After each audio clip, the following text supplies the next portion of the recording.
इतने बाहर कैसे आपको दिख गए, वो तो आपने स्वप्न में देखा। अब वो उनको ये नहीं पता चल रहा था कि जो ये भी स्वप्न है, उसके अंदर जो गए थे तो वो भी स्वप्न था, है ना। हाँ, वो भी स्वप्न था, दोनों स्वप्न में ही थे। अब स्वप्न के अंदर उन्होंने और स्वप्न देखा। अब जैसे उसका जो उग्रतपा था गुरु उनके, वो कहाँ थे, वो भी स्वप्न के अंदर ही थे। क्योंकि अब जैसे बाहर हैं, बाहर तो उनको शरीर मिला ही नहीं, ना उनको शरीर मिला ना वो कुटी मिली। तो वो हमें ये बता रहे थे जैसे स्वप्न का जगत मिथ्या है, ठीक है, ऐसे ही तो जागृत वाले जगत को भी मिथ्या जान। दोनों का मिलान कर रहे थे ना।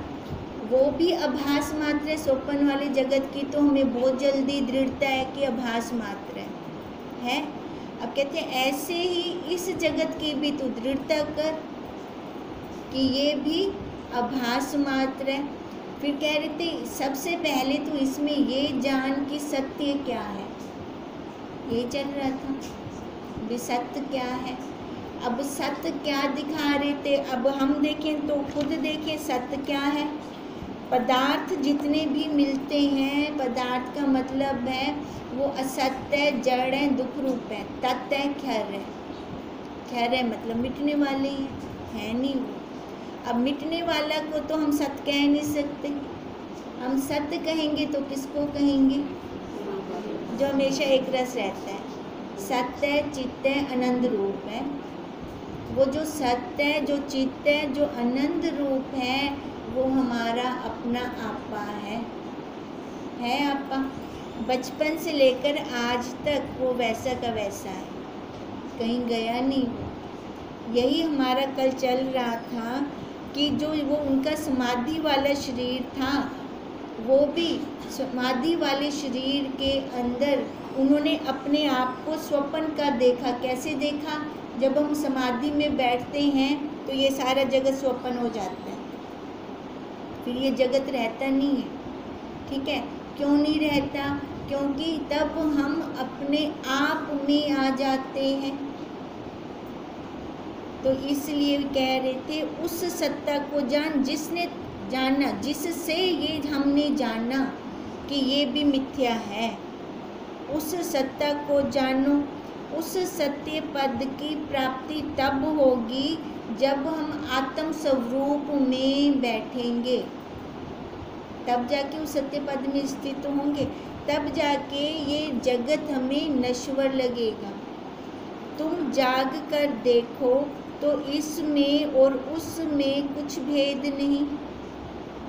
जब हम जाग कर देखते हैं, अब जागना कहाँ है, अपने स्वरूप में। जब हम अपने स्वरूप में जाग कर देखते हैं तो जैसे स्वप्न को हमने मिनट नहीं लगाया मिथ्या कहने में, ऐसे जब जाग जाएंगे ना तो ये संसार भी मिथ्या हो जाएगा।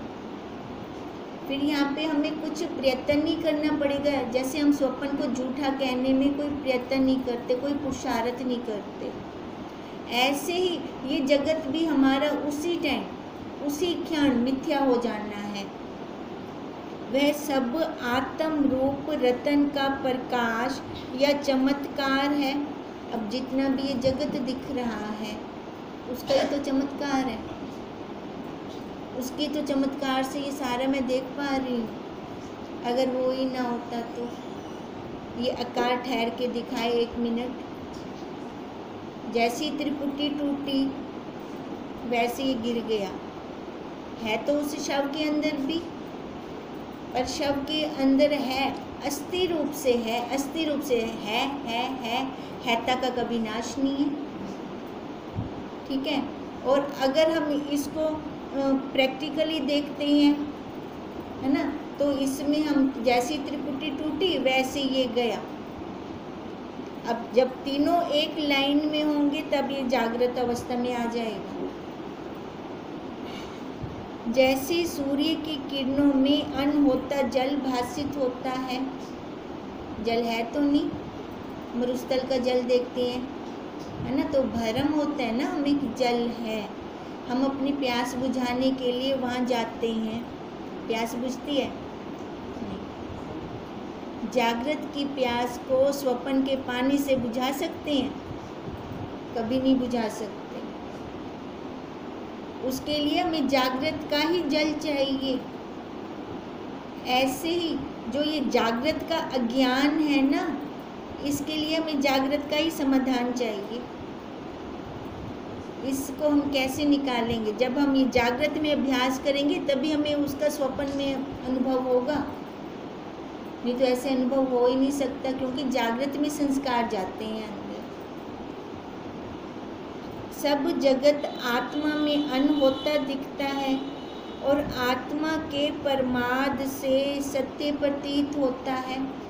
प्रमाद है हमें बहुत बड़ा। क्या प्रमाद है? हम अपने लिए टाइम नहीं निकालते, है ना, सबके लिए टाइम निकालते हैं। अब जो सबके लिए टाइम निकाला वो हमारा सार्थक नहीं है। और देखो, सबके लिए टाइम निकालते भी है ना तो कोई गोल्ड मेडल नहीं देता, कोई ना कोई गलती निकाल ही देता है। तो इसका मतलब हम अपने आप के लिए टाइम निकालें। जो हम अपने आप के लिए टाइम निकालेंगे तो यहाँ से पार हो जाएंगे, इस झूठे संसार से पार हो सकते हैं हम। तुम अपने स्वभाव में स्थित होकर देखो। जब हम अपने स्वभाव में स्थित होकर देखते हैं, वाकई ये जगत है थोड़ी। क्या इस जगत में ऐसा मिला आज तक जिसको लेकर हम आनंदित हुए? बचपन से लेकर आज तक देखें तो कोई एक तो बता दो, है कुछ ऐसा? आनंद हमें तब आया जब हम अपने स्वरूप में टिके हैं, अपने स्वरूप के अंदर रुके हैं। मुनीश्वर बोले, हे बद्रिक, उग्र तपा ऋषिवर रात्रि के समय इस प्रकार कहते हुए शैया पर सो गए। जब कुछ काल में जागे तब मैंने कहा कि हे भगवान, और वृत्तांत मैं फिर पूछूंगा। प्रथम यह संशय दूर करो कि व्याध का गुरु तुमने मुझको किस निमित्त कहा? उस बद्रिक का गुरु कहा था उग्रतपा ने, भी तुम उसका संशय दूर करोगे। पहले याद हो तो उन्होंने ऐसे कहा था उसको, उग्रतपा को, उग्रतपा ने इनको मुनीश्वर को। तो अब उनको यही संशय हो रहा है। अभी बद्रिक उन्होंने देखा नहीं, ये पहले का उन्होंने वृत्तांत बता दिया है इनको भी ऐसे ऐसे होगा। तो वो यही कह रहे हैं कि मेरे को उसका गुरु कैसे कह दिया? मैं तो व्याध को जानता भी नहीं। व्याध वो बद्रिक, ठीक है, उस बद्रिक को मैं तो जानता भी नहीं। उग्रतपा बोले, दीर्घ तपस्वी, ध्यान करके देखो, तुम तो सब कुछ जानते हो। अब उनको कहाँ बिठा रहे हैं? अपने ध्यान स्वरूप, अपने स्वरूप में। अगर हम ध्यान करें ना कि मैं कौन हूँ, कहाँ से आई हूँ, हम जान सकते हैं, है ना, ये जान सकते हैं हम अगर हम ध्यान करें तो। अब उनको उग्रतपा मुनीश्वर को यही बोल रहे हैं कि आप ध्यान करके देखो, तुम तो सब जानते हो। जैसा वृत्तांत है उसको जान लोगे। जो मुझसे पूछते हो तो मैं भी कहता हूँ। यह वृत्तांत तो बड़ा है पर मैं तुमको संक्षेप में बताता हूँ। हे मुनीश्वर, तुम्हारे देश में राजा के बांधव और सब लोग अपना धर्म जब छोड़ देंगे तब दुर्भिक्ष पड़ेगा और वर्षा ना होगी। दुर्भिक्ष में पहले बताया था ना कब आता है ना, जब विराट के अंग में क्षोभ होता है और उधर से पाप बढ़ जाता है, तब दुर्भिक्ष आता है। अब वही कह रहे हैं कि तुम्हारे देश में राजा के बांधव और सब लोग अपना धर्म छोड़ देंगे, मतलब पाप कर्म करेंगे, तब दुर्भिक्ष पड़ेगा और वर्षा ना होगी। इससे लोग दुख पावेंगे और मर जावेंगे। तुम्हारे कुटुंबी भी मरेंगे और कुटी भी नष्ट हो जावेगी। वृक्ष सब फल फूल से रहित होंगे, केवल तुम और मैं दोनों वन में रह जाएंगे, क्योंकि हमको सुख दुख की वासना नहीं। ये आगे का वृत्तांत बता रहे हैं जो अभी हुआ नहीं है। ये अभी आने वाला है, भविष्य का बता रही हैं ये। हम विदित वेद हैं। अब क्या कह रही हैं, उग्रतपा और मुनीश्वर हम दोनों बच जाएंगे, बाकी सारे खत्म हो जाएंगे, क्योंकि हम विदित वेद हैं। विदित वेद को दुख कैसे हो। अब विदित वेद उसको कहते हैं जो अपने स्वरूप में रहते हैं, जिनको ये जानकारी होती है कि मैं कौन हूँ, किस लिए मेरा जन्म हुआ है, जिनको दृढ़ता होती है, सिंपल भाषा में बोलें तो अपने स्वरूप में। विदित वेद को दुख कैसे हो। हे मुनीश्वर, कुछ समय तो इस प्रकार चेष्टा होगी, फिर कुटी के चौफेर फूल फल तमाल वृक्ष कल्प तरु कमल सरोवर आदि नाना प्रकार की सामग्री होगी, बड़ी सुगंध फैलेगी, मोर और कोकिला विराजेंगे और भौरे कमल पर गुंजार करेंगे। निदान ऐसा विलास प्रकट होगा मानो इंद्र का नंदन वन आकर लगा है, ऐसी बहार फिर होगी।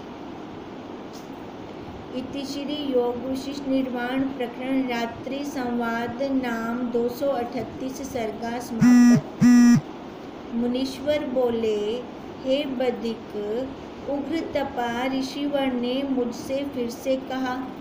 अब ये कौन वार्तालाप कर रहे थे, उग्र तपा मुनीश्वर को बता रही हैं। हाँ भी, ये उनका प्रश्न क्या था कि वो बदिक का मैं गुरु कैसे हुआ, है ना, जो आपने बोला कि आप उसके गुरु होवोगे, तो उनको उग्र तपा कह रही हैं कि तू वैसे ध्यान लगा के देखेगा तो जान जाएगा, ठीक है, पर मेरे से प्रश्न किया है तो मैं तेरे को बता रहा हूँ, भविष्य के बारे में बता रही हैं ये सारा। अब ये वार्तालाप सुना किसको रही हैं, मुनीश्वर बदिक को सुना रही हैं। मुनीश्वर बोले, हे बदिक, उग्र तपा ऋषिवर ने मुझसे फिर कहा कि हे मुनीश्वर, इस प्रकार वह वन होगा, तब तुम और मैं एक समय तप करने को उठेंगे।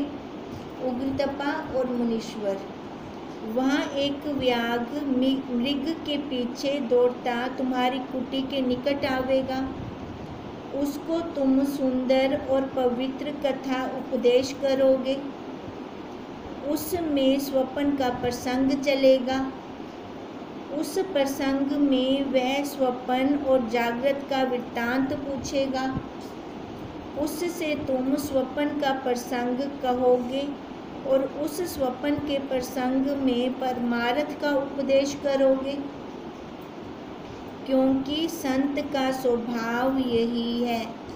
संत का क्या स्वभाव है, सत्य की बात करना।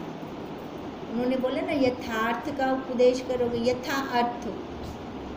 अब यथा अर्थ क्या है, यथा अर्थ हमारा स्वभाव है, जो हम हैं वास्तव में, ये नाम रूप आकार नहीं है वास्तव में।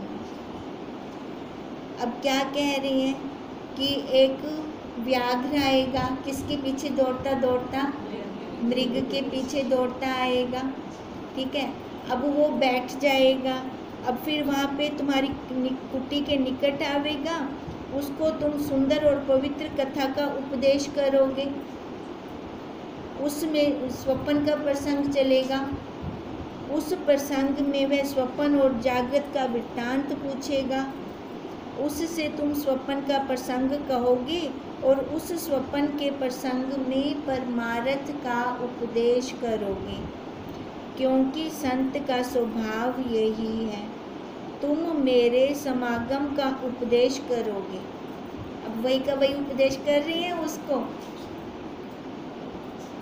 अब उसने बदिक ने पूछा था भी ये आपने कैसे स्वप्न का किया,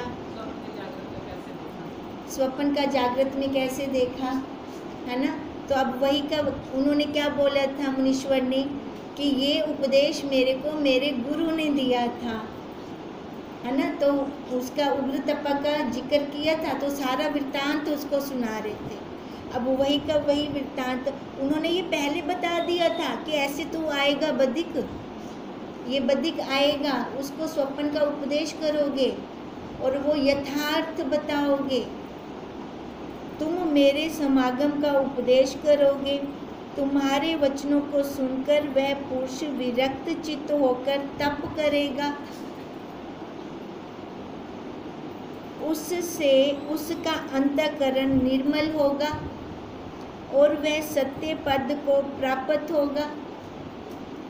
हे मुनीश्वर, इस प्रकार होगा, यह मैंने तुमसे संक्षेप से कहा है। अब वही का वही वृत्तांत सारा चला आ रहा है, वही चला आ रहा है। तुम भी ध्यान करके देखो, इसी कारण मैंने तुमको व्याग का गुरु कहा। उन्होंने उसको गुरु मान लिया था ना, है ना। अब इसलिए कह रही है भी ध्यान करोगे तो हमें दिखता है, क्योंकि मुनीश्वर कोई छोटे मोटे मुनीश्वर तो नहीं है ना, जब तक किए हुए मुनीश्वर हैं। हे व्याग, इस प्रकार जब उग्र तपा ने मुझसे कहा, तब मैं सुनकर विस्मित हुआ कि इन्होंने क्या कहा। विस्मित क्यों हुए? पहले की बताए हैं उनको, है ना, जो भविष्य में घटना होने वाली है वो पहले बताया उग्र तपा ने। बड़ा आश्चर्य है कि ईश्वर की नीति जानी नहीं जाती, क्या होना है। हे बदिक, इस प्रकार मेरी और उनकी चर्चा हुई। उन्होंने जब बदिक आया था ना, तो मुनीश्वर ने पहले ही कह दिया था तू बैठ, है ना। तो उन्होंने सारा ये जैसे जैसे वो बदिक पूछता गया तो फिर उनको ध्यान में आ गया कि ऐसा मेरे को उग्र तपा ने बता कर गए थे मेरे को। अब ये उग्र तपा ने कहाँ बताया? स्वप्न के अंदर। और वो बदिक कहाँ आया? वो भी स्वप्न के अंदर। क्यों? क्योंकि उनका असली शरीर तो जो अपने शरीर को छोड़कर गए थे कुटी के बाहर, कुटी भी जल गई थी, वो शरीर भी उनका जल गया था। हे बदिक, इस प्रकार मेरी और उनकी चर्चा हुई। तब रात्रि व्यतीत हो गई और मैंने स्नान करके प्रीति बढ़ाने के निमित्त भली प्रकार उनकी सेवा की। तब वह वहाँ रहने लगे। फिर मैं विचार करने लगा कि यह जगत क्या है। अब उन्होंने सुई तो चला दी, घड़ी चला दी अंदर उनके, है ना, उग्र तपा ने मुनीश्वर की। वो अंदर से गाड़ी चल पड़ी उनकी। अब कहते हैं फिर मैं विचार करने लगा कि यह जगत क्या है, इसका कारण कौन है और मैं क्या हूँ। तब मैंने विचार किया कि यह जगत अकारण है कोई कारण जगत का, किसी का बनाया नहीं, यह स्वप्न मात्र है। आत्म रूपी चंद्रमा की जगत रूपी चांदनी है। आत्म रूपी चंद्रमा की, अब वो आत्म रूपी चंद्रमा कौन है? अपना स्वरूप है, उसकी चांदनी है। ये भी चांदनी में आ गया, शरीर भी, ये बात जितना है उसकी चांदनी है। उसी का यह चमत्कार है। वही आत्म सत्ता घटपट आदि आकार होकर भासित होती है। ये आकारों में तो भासित हो रही है। कितने आकार हैं, कितने आकारों की वैरायटी है। जब कहीं जाओ तो क्या लगता है, ये पुतले आ जा रही हैं, पुतले गाड़ियाँ चला रही हैं, स्कूटर के ऊपर बैठा है, ये पुतला इधर से जा रहा है, ये पुतला उधर से जा रहा है। वायर के बिना पुतले चल रहे हैं सारे। अनुभूति होती है, ये ना अनुभूति की करो, ये देखा करो। जब कहीं पे भी जाओ बाहर, खुद भी पुतला लगता है, साथ में ये बैठे होते हैं, ये भी पुतला गाड़ी चला रहे हैं, खुद भी पुतला लगता है ना। और बाहर देखो तो सारे वो पुतले पुतले पुतले बिना वायर के आ जा रहे हैं। अब जब ये विचार चलने लगते हैं ना अपना, फिर सारा ही मिथ्या है, मिथ्या है, ये सारे पुतले कैसे आ रहे हैं जा रहे हैं, कितनी वैरायटी है, रूप रूप रूप रूप, खत्म ही नहीं होता रूप, अंत ही नहीं आता रूप का। अब जब ये अनुभूति होने लगती है ना, फिर देखो कितना आनंद आता है, कितना आनंद आता है, अपना ही अंदर से चल पड़ता है फिर सारा ही। अब देखने की आंख चाहिए, ये मैं क्यों बता रही हूँ, इसमें ये नहीं है कि ये बड़ाई हो रही है, बड़ाई नहीं, विचार कैसे शुरू किया जाए, समझ आएगा ना। भी ऐसे बताया था, किसी ने ऐसे बताया था, है ना, कोई वाक्य तो रुक जाएंगे अंदर, कुछ तो रुक जाएगा भी, कैसे वो देखने की आंख तो लग जाएगी। जैसे माता जी ने कहा था कि बचपन कहाँ गया, पहले आंख नहीं लगी थी ये देखने की, आज तक मैं अपनी बुद्धि से वो देख भी नहीं सकती थी। जब उन्होंने कहा ना वो बचपन कहाँ गया, ठीक है, अब जो इतना काल व्यतीत हुआ वो कहाँ गया, फिर तब से उसी दिन से देखने की आंख लगी, अपनी बुद्धि से मैं देख नहीं सकती थी ये। तभी कहती हूँ क्या पता कोई बात कहाँ से लग जाए।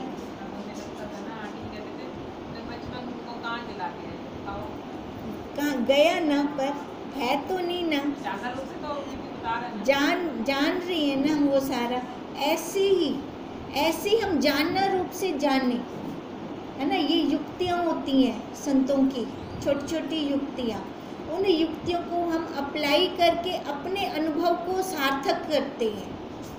अब यही बात चल रही है कि तब मैंने विचार किया, ऐसे ही विचार करते हैं कि यह जगत अकारण है, किसी का बनाया नहीं, यह स्वप्न मात्र है, आत्म रूपी चंद्रमा की जगत रूपी चांदनी है, इसी का ही तो चमत्कार है। वही आत्म सत्ता घट पट आदि आकार होकर भासित होती है। देखो सारा आकार उसी की चमत्कार है ये। वास्तव में ना कोई कर्म है, ना क्रिया है, ना कर्ता है, ना मैं हूँ और ना जगत है।